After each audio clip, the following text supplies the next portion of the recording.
Olá, quinto ano, tudo bem? Como vocês estão? Tudo ok por aí? Vamos lá? Iniciar mais uma semana de aula.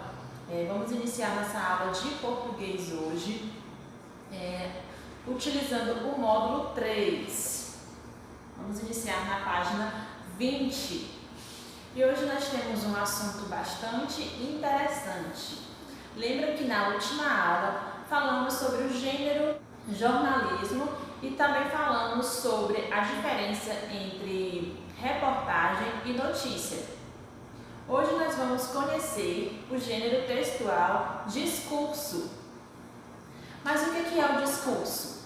Alguém sabe dizer o que é um discurso? O discurso, por exemplo, quando o prefeito da cidade ele vai tomar posse do seu cargo, o que ele faz? Um discurso.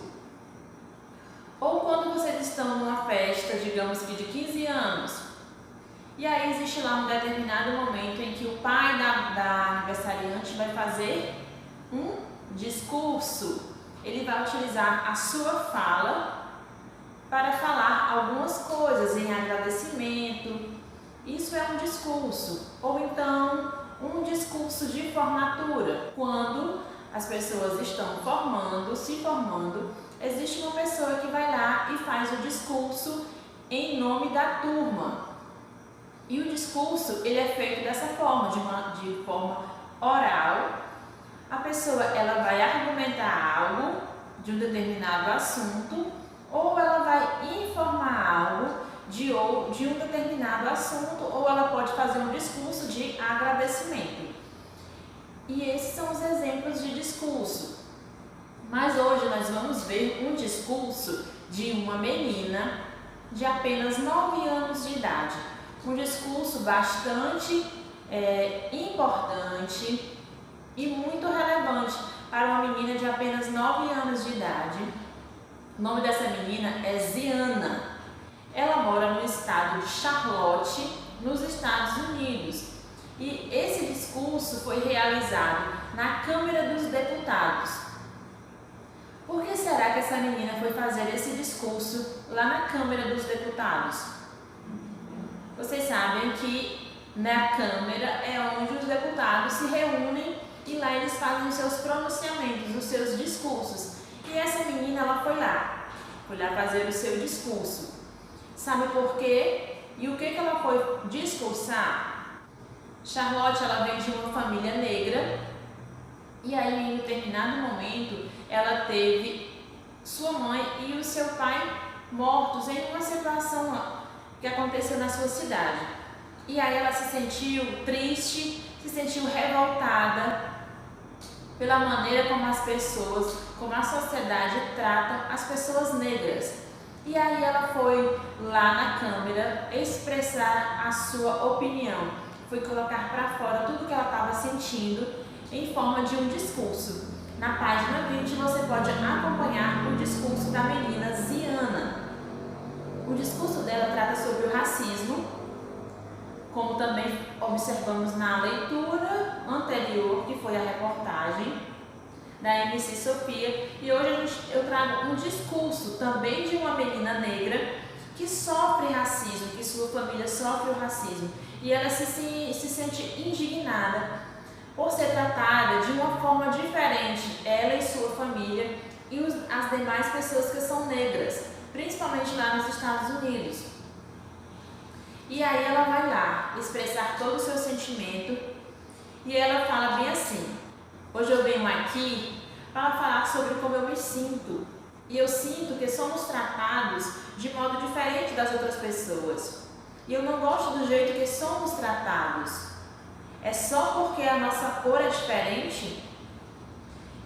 Isso não diz nada para mim. Nós somos pessoas negras e não deveríamos ter que nos sentir assim, porque vocês estão nos tratando mal.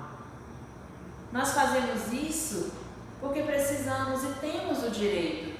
Então ela está se questionando a sociedade por que tratam eles tão mal, simplesmente por causa da cor da sua pele. Então ela não concorda com isso, porque para ela a cor da pele não importa. O que importa é que todos nós somos iguais, todos nós somos seres humanos, temos direitos iguais. Não há por que ter essa diferença apenas por conta da cor da pele. As pessoas negras, elas representam sinônimo de luta, de superação, eles merecem todo o respeito.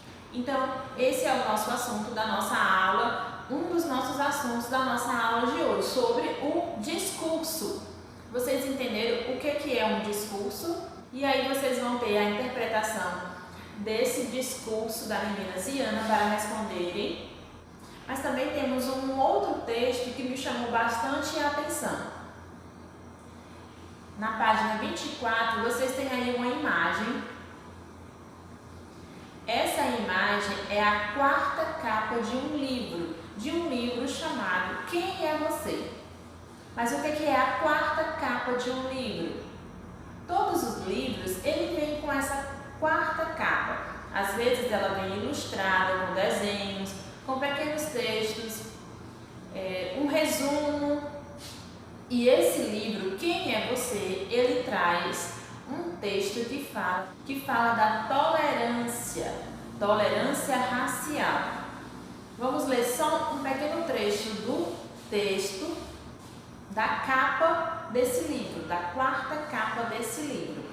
E aí ele fala assim: quando conhecemos alguém diferente de nós, podemos ficar surpresos ou até mesmo de queixo caído. Não entendemos por que se usa essa ou aquela roupa. Por que se acredita em certas coisas? Como é possível existir opinião tão oposta assim? Mas será que mesmo com todas as disparidades, somos tão diferentes assim? O que temos de parecido? E afinal, o que é estranho e desconhecido não é ser intrigante? O que você acha? Este é o livro sobre tolerância. Essa palavra mágica muito falada, mas nem sempre tão exercida no mundo de hoje. Hoje nós vamos falar também sobre essa questão da tolerância. Aqui fala no texto que é uma palavra mágica.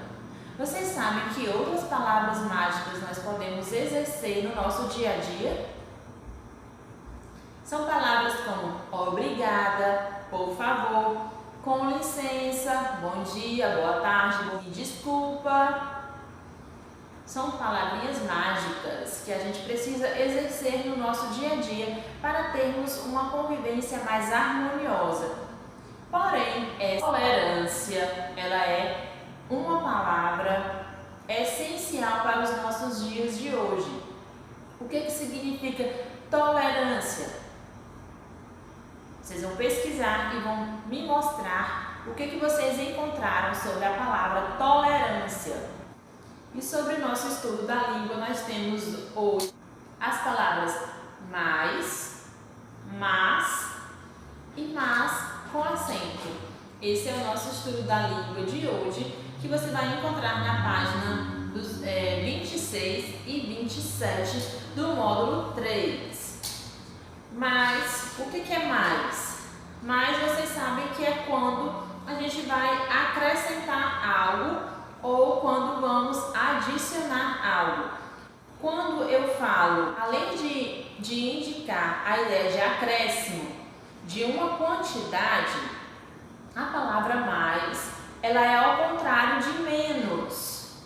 É utilizada para dar a intensidade ao sentido de outra palavra.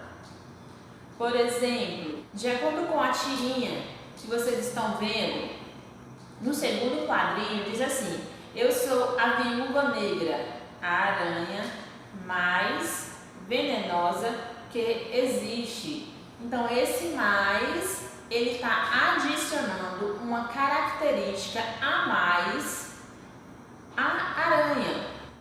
Está acrescentando que a aranha ela é venenosa, mais venenosa que existe. Então ele acrescentou uma característica. Já no terceiro quadrinho tem assim: mas Nos filmes de terror, os melhores papéis ficam sempre com as caranguejeiras. E esse mas, o que ele está querendo dizer? A palavra mas foi utilizada aí como uma forma de apresentar uma ideia de oposição, algo oposto. Ela estava dizendo, a aranha, viúva negra, que ela é a mais venenosa de todas. Porém, aí tem o mas, aí ao contrário, uma oposição do que ela disse, as caranguejeiras, elas é que são destaque nos filmes de terror. Entenderam? Deu para fazer essa diferença do mais e do mas? O mais, nós também podemos dar como exemplo a seguinte forma: 2 mais 4 são 6. Eu adicionei mais números para obter um resultado. Se eu adicionei, então é mais. E existe uma outra escrita do mas sem o i, M-A-S, e acentuado. Quando ele vem acentuado, mas, eu estou me referindo à ideia de uma coisa ruim. Má e mas. Por exemplo, a madrasta e as irmãs de Cinderela eram más. Mas sem o i, só com o acento. Então, estava dizendo que elas eram ruins. Quando abro o jornal, não leio as más notícias, as notícias ruins. Esse é o mas sem o i e acentuado. Compreendido o estudo da nossa língua de hoje? Deu para entender o que é o discurso? Não esqueçam de procurar, de pesquisar o que é tolerância. Façam suas pesquisas que na nossa aula nós vamos ver as respostas que vocês encontraram sobre tolerância. Até a próxima aula, se cuidem e